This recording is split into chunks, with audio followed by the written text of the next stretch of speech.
지금 현재 어저께 이미 그 도올TV에 보은에 가서 강의를 한 내용이 올라가서 지금 많은 사람들이 몰입해서 보고 있습니다. 그래서 제 자신도 지금 엊그저께 바로 보은에 가서 그 어마어마한 강의를 하고 지금 돌아와서 또다시 지금 주역을 강의하는 이 스케줄이 정말 힘든 스케줄을 제가 소화해내고 있는데, 기쁜 거는 여러분들이 즐겁게 같이 따라오면서 제가 고생하는 그 이상의 보람을 여러분들이 저에게 주시고 계시니까 정말 우리 도올TV를 따라오고 계신 여러분들, 그리고 여러분들과의 그 정신적 교감, 이런 것들이 얼마나 소중한 것인가, 이런 거를 항상 느끼게 됩니다.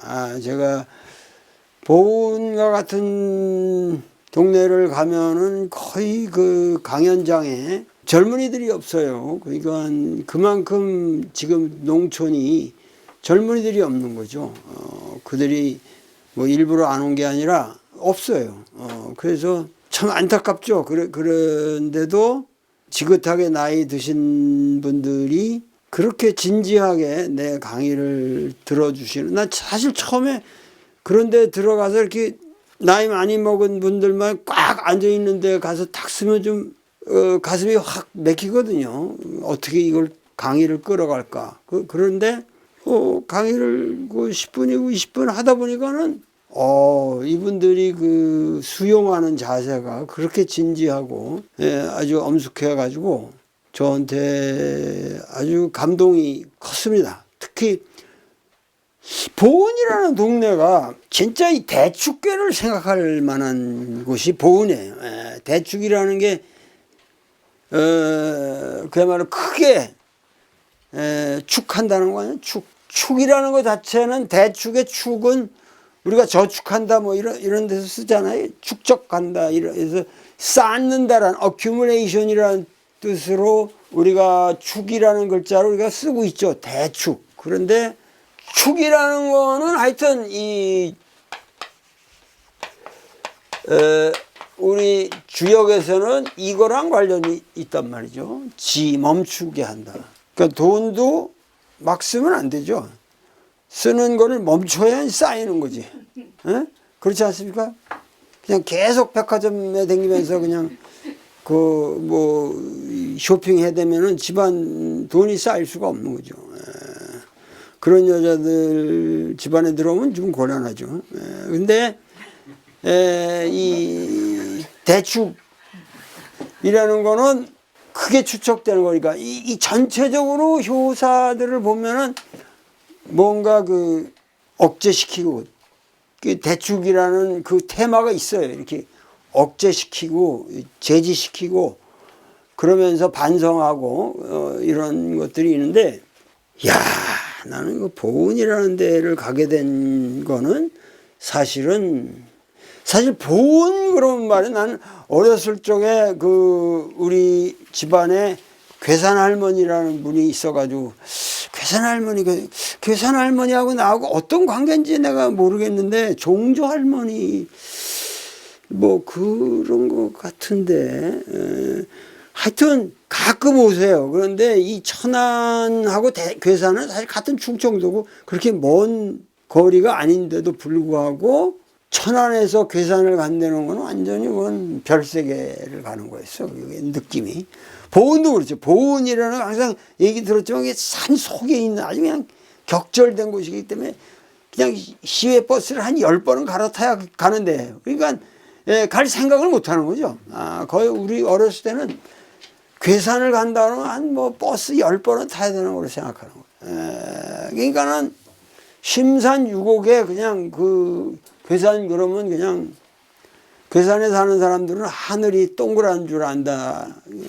분지에 꽉 둘러싸가지고 하늘이 동그랗게 보인다고 그런 괴산이란 말이에요. 근데 보은이라는 데는 요번에 가보니까는, 이 보은이라는 데를 내가 몰랐다는 게, 오늘 여러분들이 나하고 이거 보은 얘기를 들으면은 아주 충격을 받을 거예요. 그러니까 뭐냐면 제가 그 연변대학에 가서 집안을 가서 그 집안에서 딱 서서 국내성을 바라보고 거기서 그 무덤 쫙 그 장쾌한 석총이 그냥 늘어서 있는 그 모습을 보면서 받은 충격이라는 건 이루 말할 수 없잖아요. 바로 그 자리에 단재 신채호 선생이 그 당시 그 동네에 그 학교 선생이 없어가지고 선생으로 북경에서 불려가거든요. 그래가지고 갔다가 그러니까 내가 연명대학에 갔다가 가는 거랑 똑같아요. 그 학교 선생으로 갔다가 가서 보고서 완전히 그 보는 순간에 자기 세상이 바뀌었다 이거야. 그 역사를 조선의 역사를 다시 써야겠다. 그걸 느꼈다고 그러는데 저도 거기 가서 똑같은 감동을 느꼈는데 그것보다 더 여러분 내가 이런 말 하면 저 미친놈이라고 할 거 아니야. 그것보다 더 엄청난 감동을 보은에서 느꼈어요. 보은이라면 평범하게 느끼잖아요. 여러분들이 보은이라면 평범하게 느끼잖아요. 근데 거기 산 꼭대기에는 그야말로 천여기의 고분들이 쫙 고분군이 전개되고 있고 모르잖아요. 지금 이게 내가 이런 말 하니까 여러분들이 이거 그렇하고 거기 삼년산성이라는 게 있는데 삼년성이라고 하는 게 있는데 그거를 보통 이게 3년에 만들었다 뭐 근데 이게 그런 게 아니에요. 3년이라는 게 거기 독특한 그냥 그 지명을 이 전사한 거라고 그래요. 그 이론이 맞을 거예요. 근데 보은의 삼년성을 가보면 이것은 중요한 게 뭐냐면은 삼국사기에 축성일자가 정확하게 나오는 성이란 말이야. 그게 AD 470년이란 말이야.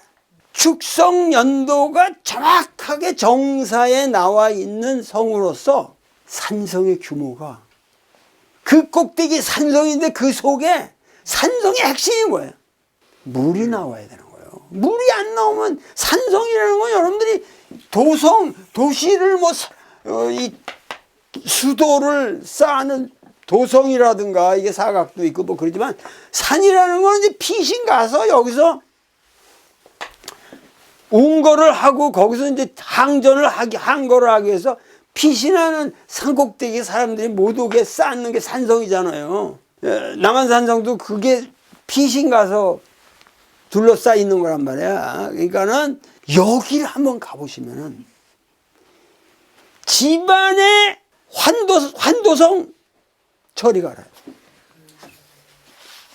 이건 여기 가서 보면은 왜 신라가 삼국을 통일했는가 하는 것이 리얼하게 보여요. 역사적인 흐름이. 물론 신라가 통일 과정에서도 여러 가지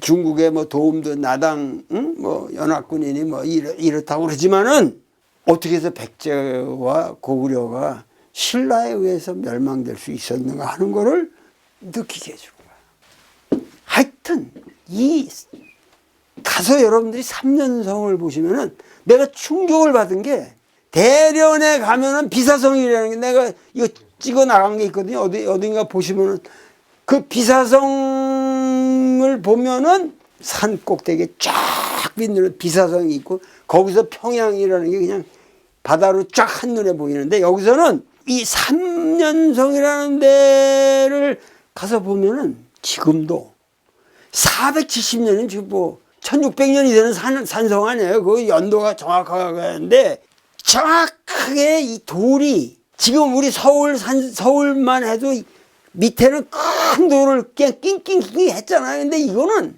작은 벽돌같이 생긴 작은 스케일의 돌을 쫙 다듬어 가지고 제일 밑에서 있는 돌이나 제일 꼭대기에 있는 돌이 똑같아.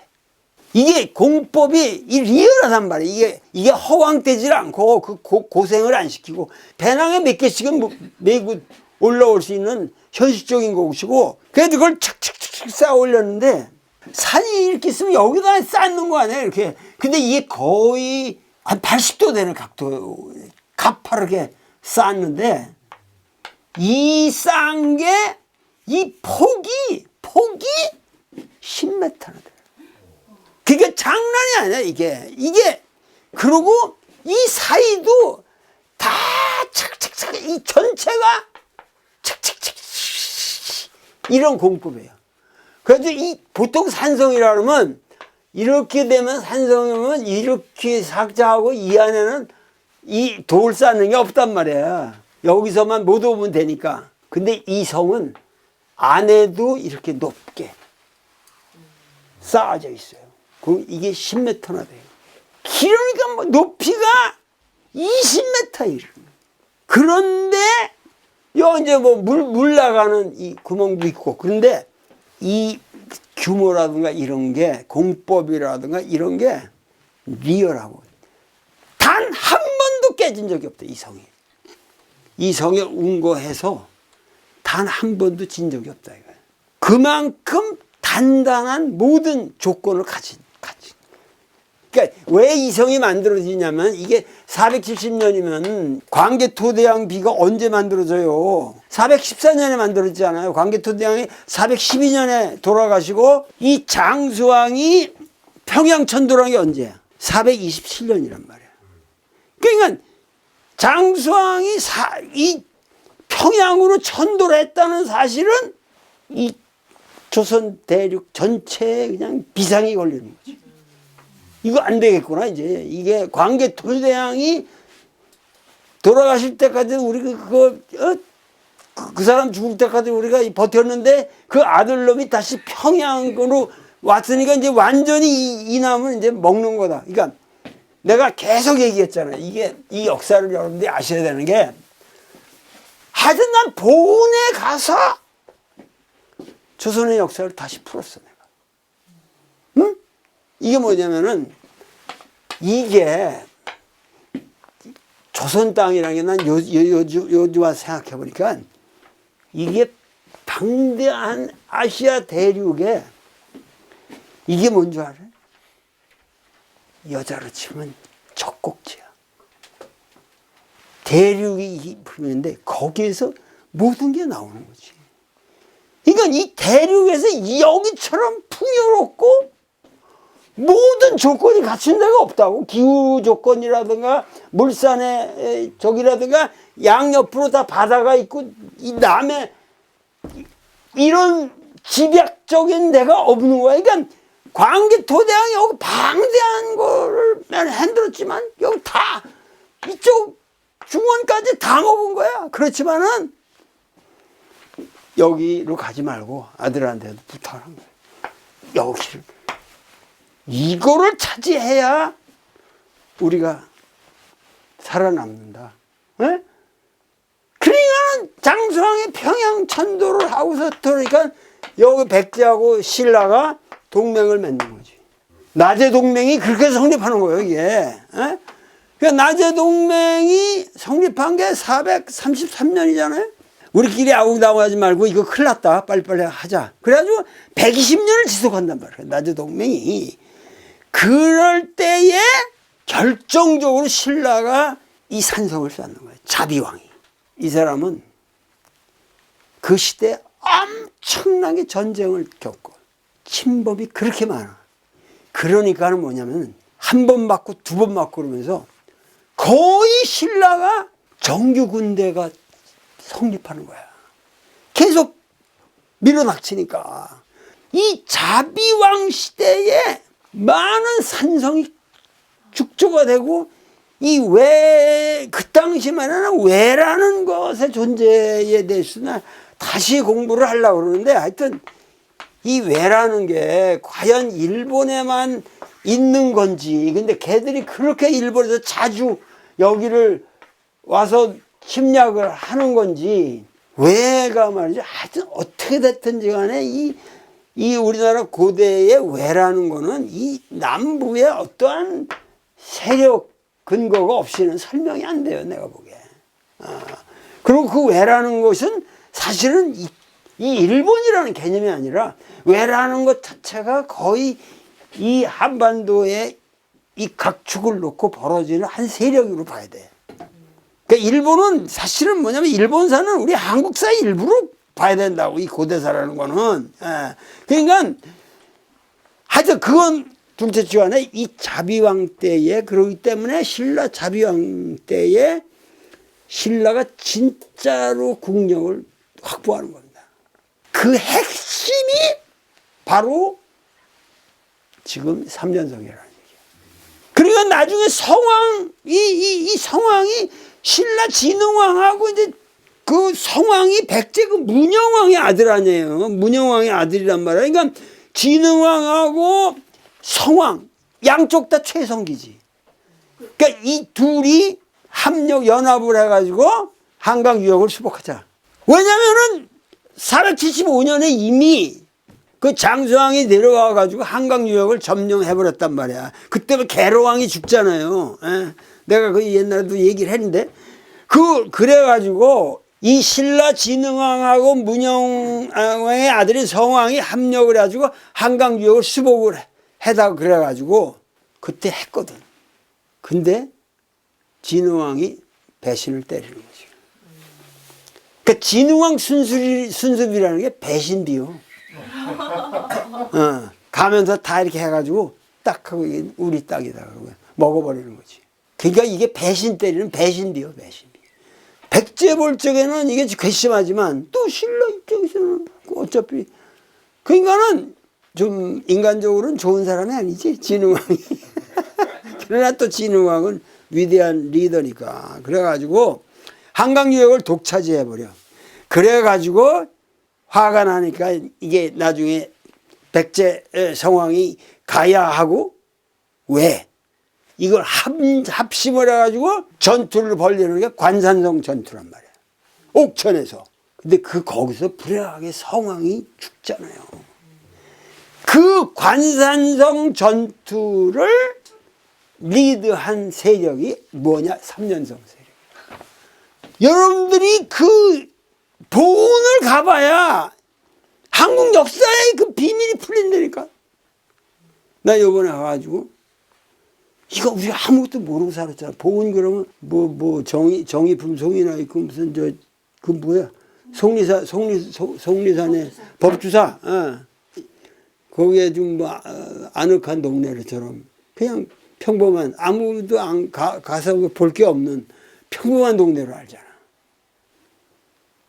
근데 왜 해월이 그 보은 장례리로 모였겠느냐 하는 게 역사적 이유가 있는 거예요. 그게 삼년산성부터 내려오는 그 역사가 있는 거야.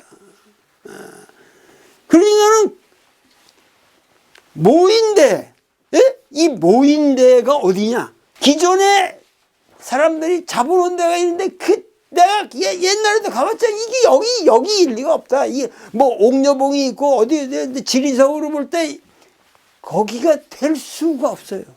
그걸 내가 찾았잖아. 이번에 또 가서. 근데 내가 찾은 건 아니고 거기 이제 관광 해설사들하고 근데 아주 탁월한 해설사들하고 토론을 해가면서 이거 틀림없다.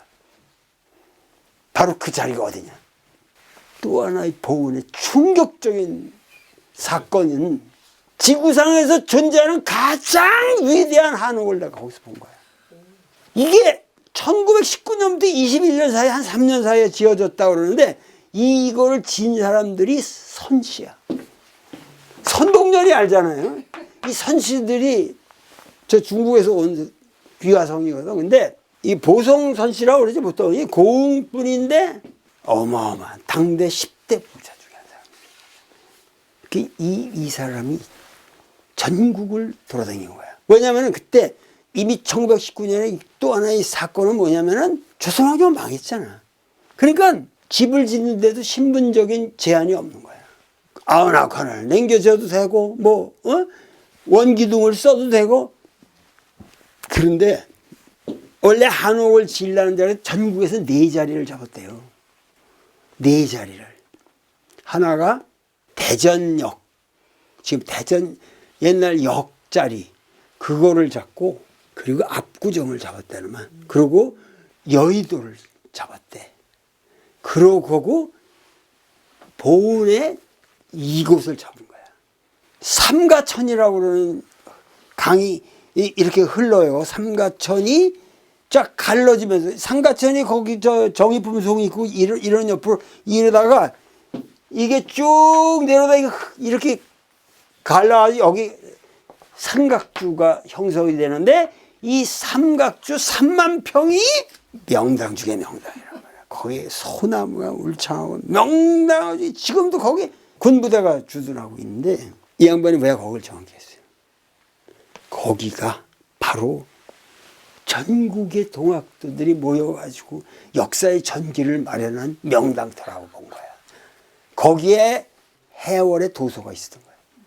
만약에 대전 역사 잡고 여의도 잡고 뭐 압구정 잡을 다 날라갔지. 지금 남을 수가 없지. 아무리 명당이라도 거기다 잡았다는 게 이게 형한이지, 형한. 여러분들 가서 꼭 보셔야 되는데, 이 한옥은 이 담이 장난이 아니고, 이 뭐냐면은 가옥이 기본적으로 H란 말이야. 보통 이 지붕들은 이렇게 해가지고 여기 이제 본체가 있고 행랑체가 옆으로 나간다 그래도 이 앞만 이렇고 뒷면은 빤빤하잖아. 근데 이거는 뒤가 똑같단 말이야. 그러니까 H형이 되는 거야. 그리고 이 돌로 이 3층 이 높게 쌓아 올려가지고 했는데, 한옥의 문제점을 다 완성시킨 걸작이라는 거지. 그 당시 조선 왕조가 더 없어졌으니까 궁궐을 지었던 목수들이 다 내려와가지고 자기들 꿈을 실현한 작품이라는 거야. 가서 한번 보실만해요. 아름답기가 이를 데 없고. 근데 그것이 바로 해월 선생님의 도서가 있었고, 전국의 혁명지사들이 모여가지고 거기서 내가 강연을 하는 거지만 새로운 전기를 마련한다. 교조신원운동이라고 하는 그 종교의 자유라는 개념에서 정치혁명으로, 이거는 도저히 이제는 우리 교조신원의 문제가 아니라 역사가 바뀌어야 된다. 이게 뭐냐면 보국안민이란 말이야. 그러니까 우리는 보국안민 그러면 그냥 동학의 그냥 레토릭으로 하는데, 그게 아니라 이제는 근본이 바뀌어야 한다. 정치혁명으로 가지 않으면 돼. 그 정치혁명이라는 건 뭐죠? 척양척이란 말이야. 그 전기, 의식의 전환을 마련한 거. 단순한 잘 살아보자고 뭐 종교적인 집단이 아니라 이들은 하나의 국가를 재건해야겠다는 하나의 정치 혁명 집단으로 변하게 되는 거예요. 그러니까 그 보훈 집회의 에너지를 극대화시킨 게 전봉준이고, 그걸 우리가 인정 안 하자는 게 아니에요. 그러나 그 이전에 이미 전봉준이가 고부관할을 습격하게 되는 그 배경에는 보훈 집회에서 쌓인 컨트라딕션이 거기서 모순이 다 해가지고 질적인 벌써 변화가, 양적인 변화에서 질적인 변화가 일어날 수 있는 모든 여건이 거기서 마련됐던 거지. 그 보훈에, 그 지금 보훈이라는 데가 그렇게 조용하고 아름다워요. 도시가 그냥 보훈 없네, 그냥 뭐 평범해. 그런데 거기에 숨어있는 그 역사의 어떤 그 에너지를, 전국에 그냥 그 에너지가 그 가운데로 뭉쳐있는, 이야, 나는 이 삼년성 가서 꼭 한번 보세요. 그 스케일과 장쾌한 거예요. 삼년성. 그리고 그 산 꼭대기 있는데 그냥 물이 쫙 흘러, 그냥 항상. 1500년 그대로 완벽하게 남아있어. 근데 그게 아주 정교해요. 이 쌓아있는 게, 그것도 이게 무너질 걸 계산해야 되고, 뭐냐면 이렇게 약간 굴곡 있게 이렇게 S로 하면서 모든 중력을 받게, 하중을 받게. 기맥힌 작품이에요. 응? 기맥힌 작품이에요. 요번에 보훈 가서 보면서 우리가 우리 역사를 너무 모른다. 470년 작품이 정확한 연대가 있는 게 이런데, 우리는 뭐 옛날에 그 사람들이 싸우고 그랬다 그러면 전혀 우리가 감각이 없이 그냥 옛날에 그냥 깨작깨작하고 싸우고 그런 걸 알거든. 근데 그야말로 전 세계사적 사건이 보훈에서 일어나고 있었다. 이렇게 생각을 하지.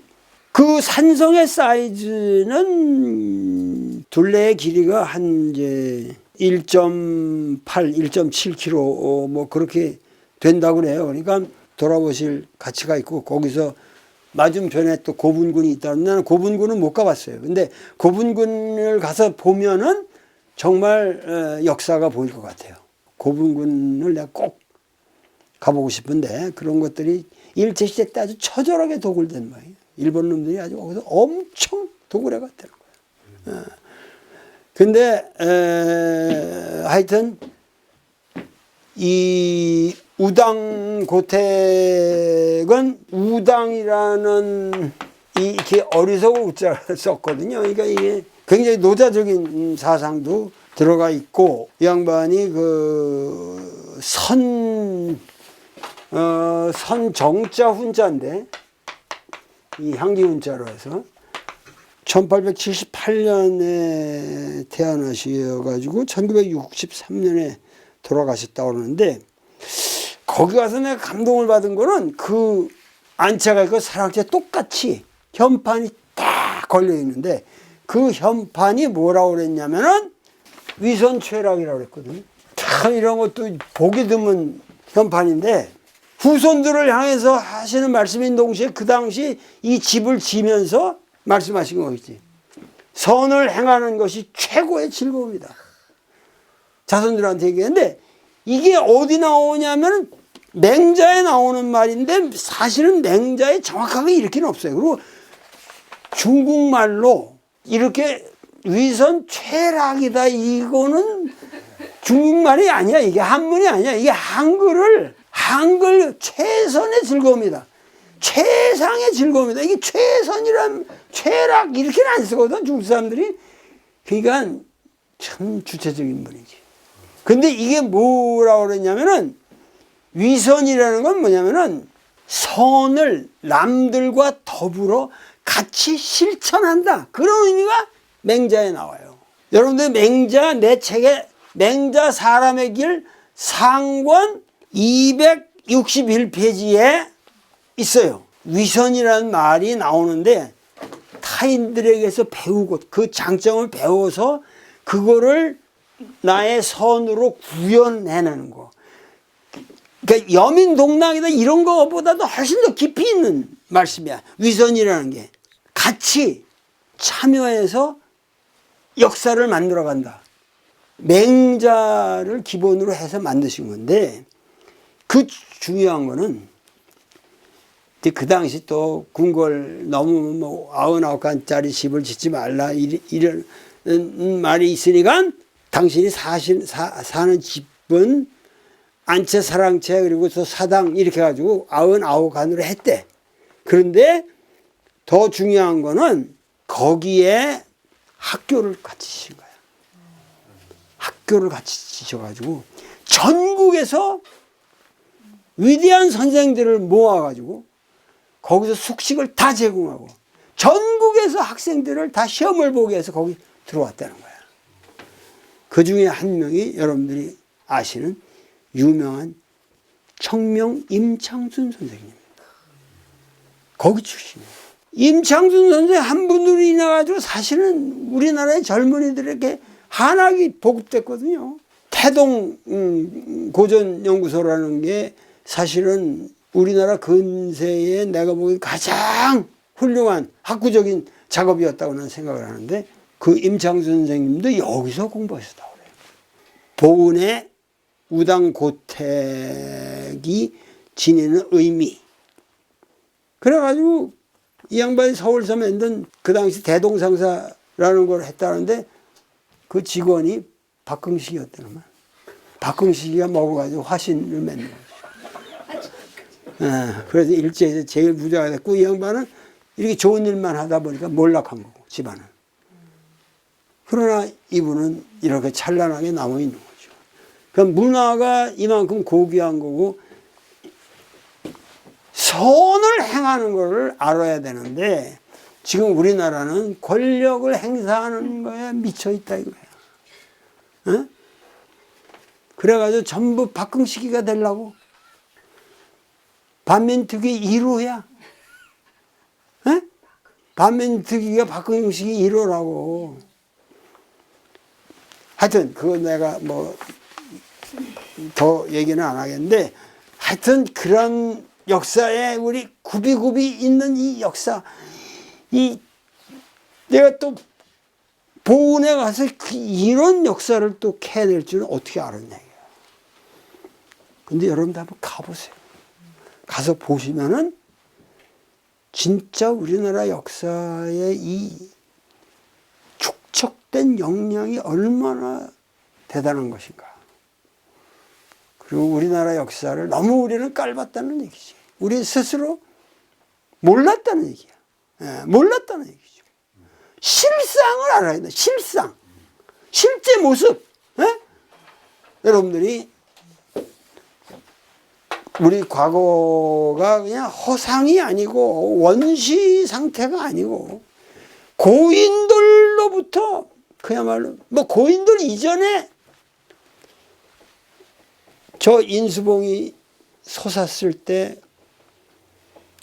공룡시대로부터 오늘날까지 이 조선이라는 땅은 특별한 땅이었다는 것을 여러분들이 아셔야 됩니다.